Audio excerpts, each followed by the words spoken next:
Welcome to the video walk on your Thor Ace. So we'll start by this door. We got plenty of storage on the outside. This one is going to be your propane. Right there. You turn it on and off from there. The easiest way to tell which door is your propane, it'll be the only exterior compartment door that doesn't have any locks on it. More storage over here.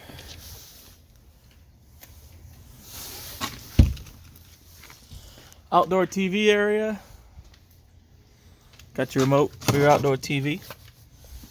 It's nice. You can relax outside and watch some TV, and then you can open up the awning if it's drizzling a little bit to be able to watch some TV outside. It closes up just like that. Outdoor power. GFCI protected. All your GFCIs are on the same circuit, so if one were to trip, they're all going to trip. Batteries, right there. The two batteries. One will be your. They'll both be for your house, but there's two for the to help the generator out. Hydraulic pump for your leveling system and all that. Quick disconnect for propane. So if you have a grill that's set up to run off from quick disconnects, you can set it up outside and use it in conjunction with your outdoor kitchen. So you got an outdoor kitchen here. Good amount of storage, spices and stuff. Mini fridge. Mini fridge is only going to work when you're plugged in. So this only works when you're plugged in or running off your generator. The sink drains into your gray tank. Then you have another GFCI protected outlet. Now careful with these hydraulic doors. I always like to stand to the side of them when opening them, because if you accidentally let go of it, you might bop you in the chin. Here, fresh tank fill. So this is where you fill your onboard fresh tank. You just rest your hose in there and turn your hose on.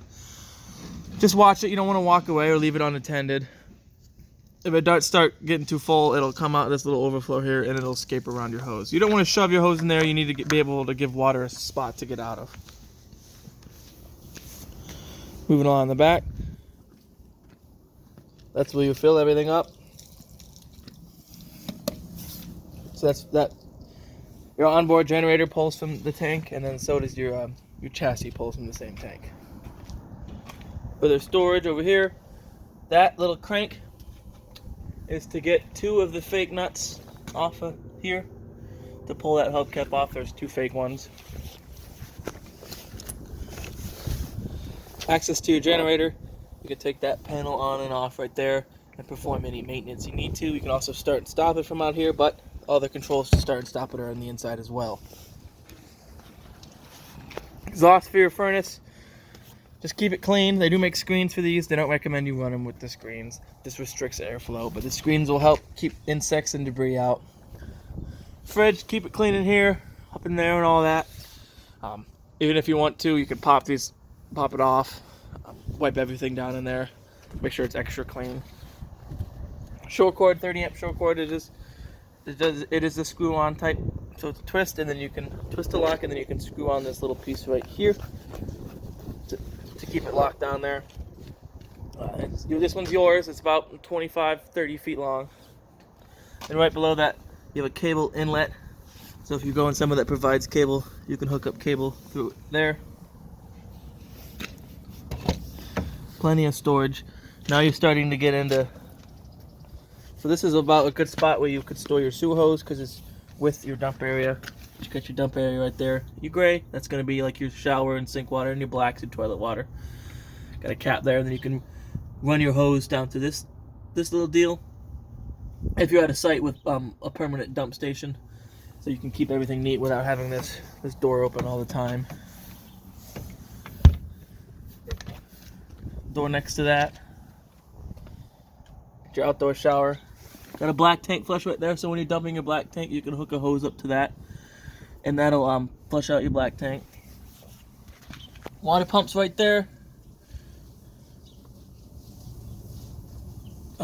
So when you're pulling from the fresh tank, have this like this. If you're planning on winterizing it, you turn it, then you get the hose with the fitting that would screw into there, and then you can take your hose, stick that in your gallon of antifreeze, and your pump will pump from that rather than the onboard tank. And then your drain is right there. City water connection, so if you're going somewhere with water, this is what you're going to hook it up to. You won't need to run your pump or anything, it just operates off the city water pressure. Water heater. Just like that, very simple to use. When you guys are ready to use this, you put this nylon plug in there. Get it started by hand, run it home with a socket. Don't use an impact or anything like that, just use a ratcheting wrench. It's a 15/16 is the socket size, and just get it snug. It is a nylon plug, so you don't want to strip the threads out. Then as soon as you do that, as soon as you hook up water, this will be good to fill up.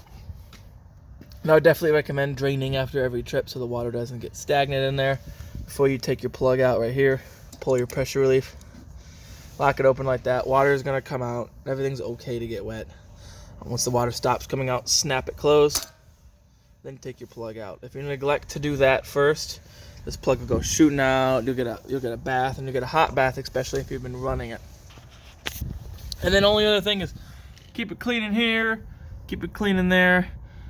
If the flame starts getting big enough because it's burning spider webs and debris, and it hits this, the flame hits this, it'll trip that thermal fuse, and then your water heater won't turn on until that's replaced. And then you'll be able to tell if it's starting to get bad because you'll see black streaks build up on here, and if it gets really bad, it'll build up on the edge there. So just keep it clean in there. Let's see if I can. There we go. Plenty more storage.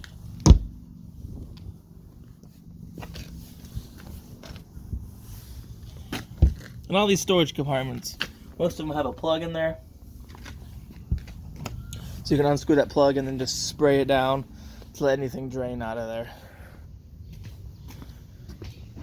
So that's pretty much it for the outside. We'll head on into the inside.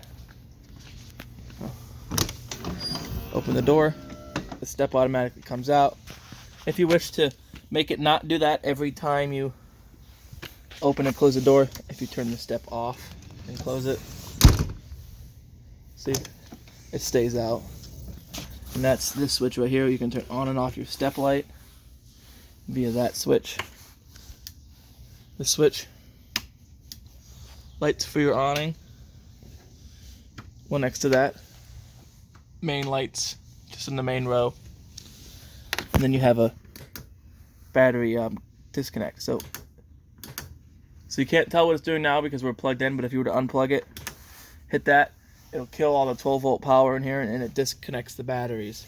That way you don't have anything pulling voltage unnecessarily from the batteries during storage and whatnot. But if you are having it plugged in to charge, you have to have your batteries connected. You just have to go through and manually turn off all your lights to make sure they don't drain your battery. And then you have your controls for your awning right next to all that.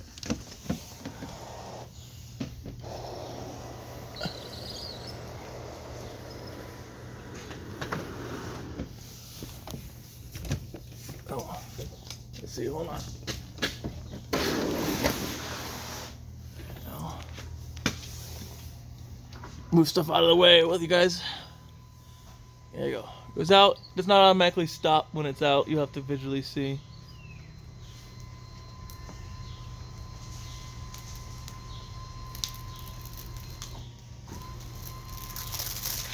Just like that, that's all the way out. You just, when you see the bare tube in the flap, you're all the way out. And then it is adjustable. You'll probably need a step stool, but you can pinch those little metal divots on either side and then slide that arm in or out to pitch, to raise or lower one end so you can pitch the awning to have water come off on one side. If it is raining really hard, I recommend rolling your awning completely in. You don't want the wind to rip it off or anything like that.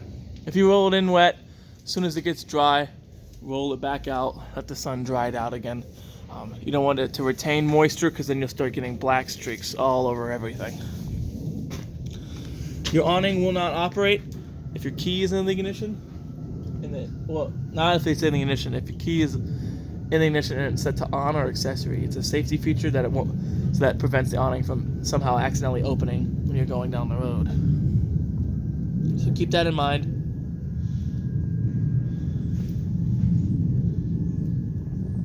controls up.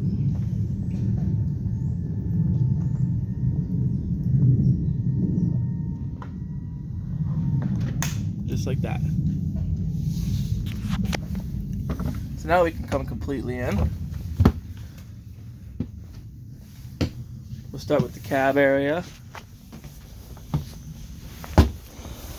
If you're familiar with the Fords, you'll be familiar with everything up here. So you got your lights. You have an emergency start. Now your emergency start is, let's say your chassis battery would have died. You can hold that up and it diverts the to the house batteries, and you can use those to start it.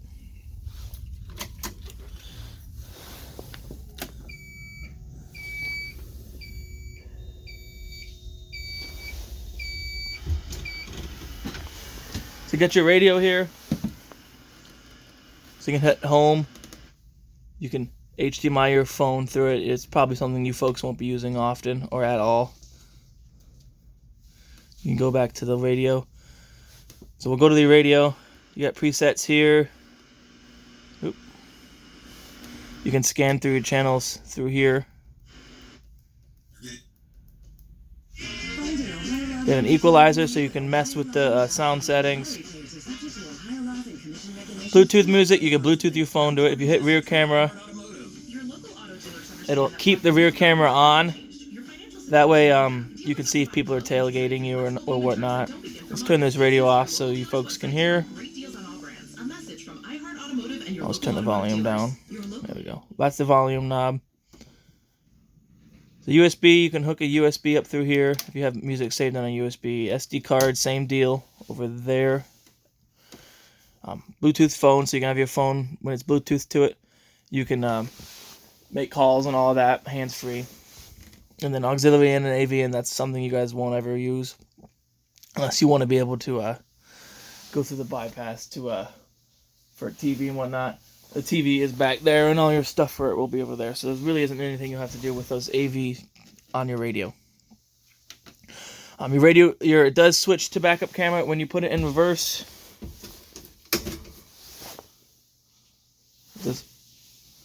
Just like that, as well as when you do turns, it'll do your left turn camera and your right turn camera. It's very useful, so you can see if you're getting close to the curb or if there's a vehicle next to you. And you have your climate controls. That's your fan speed, your AC fan, just the fan, or your furnace or your heat. And then you have the defrost in the zones there, and then on off AC, recycle. That's gonna recirculate the air. Then you have 12-volt outlets there. And then this is just a blank, I believe. Yep. That one's just a blank, it looks like. Yep. Then here, you can scroll through your little menu there. Reset your trip. Press reset for system check. We won't do any of that. We'll let you folks play with that. And then you have your leveling system there. So your leveling system usually needs to have your engine running and the parking brake engaged. So that's your parking brake right there. Once it's on, you can hit on, hit auto, and it should start doing its thing. Yep, it says jacks down. It's telling you what it's doing. When you are doing your leveling system, stay still. You don't want a bunch of movement. It's going to throw it off and it won't level right. So just stay still. Don't have people going in and out.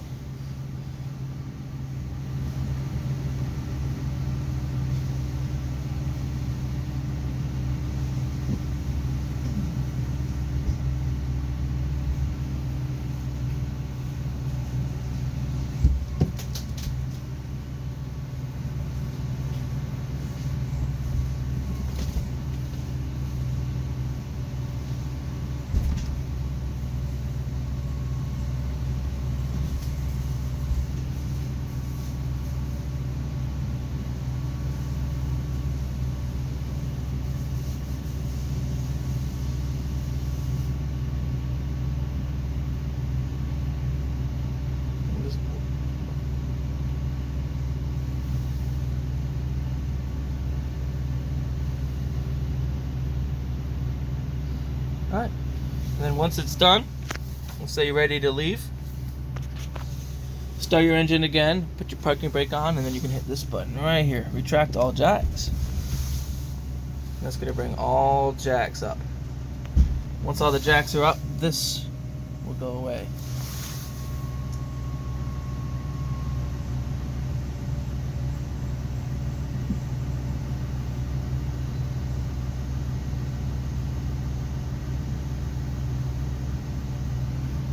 There we go. You can turn it off. We'll turn the engine off, and then we'll undo the parking brake. So then after that point, then you'd be ready to take off from your trip. Got a few more things, mirror controls, and you can turn on and off your heated mirrors. So that's it for the up front cab area. In your passenger seat, you do have this flip up little table as well as an outlet there.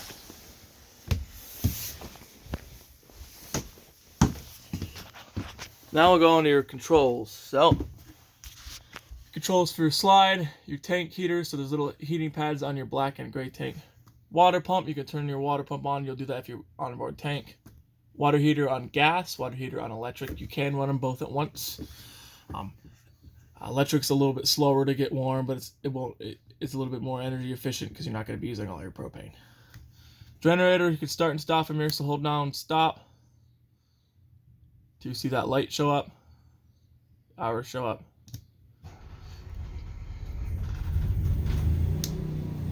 Hit start, and then you can, hopefully you can hear it running. And then when you're ready to stop it, hit stop. Got your monitoring panel, so you could do propane, battery, fresh, black, gray, all through that. And then it reads right here. Nice and simple. So, speaking of slide controls, we'll run your slide right now. So, now when you're running your slide, you want this chair to be pretty upright, because if you have it lean back from driving, you might risk it rubbing against it.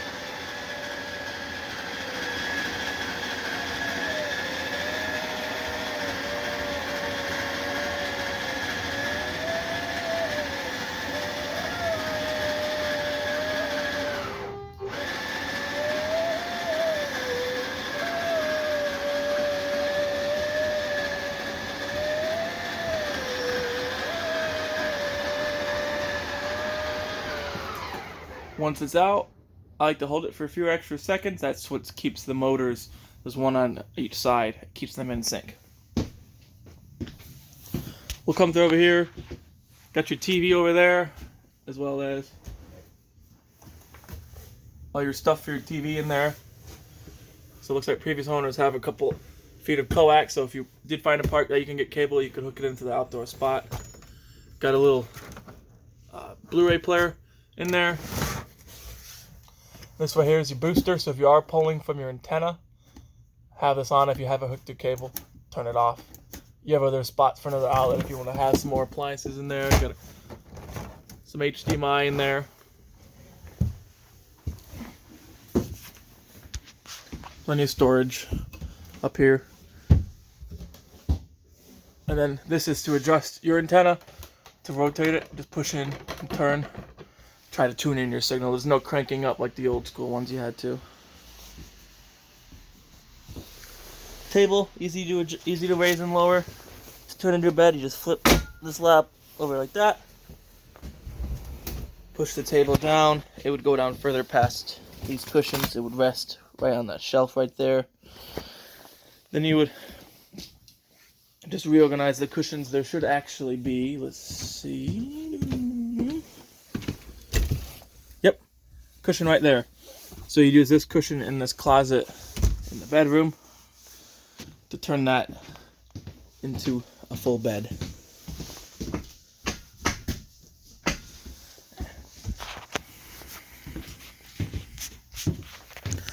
Thermostat controls.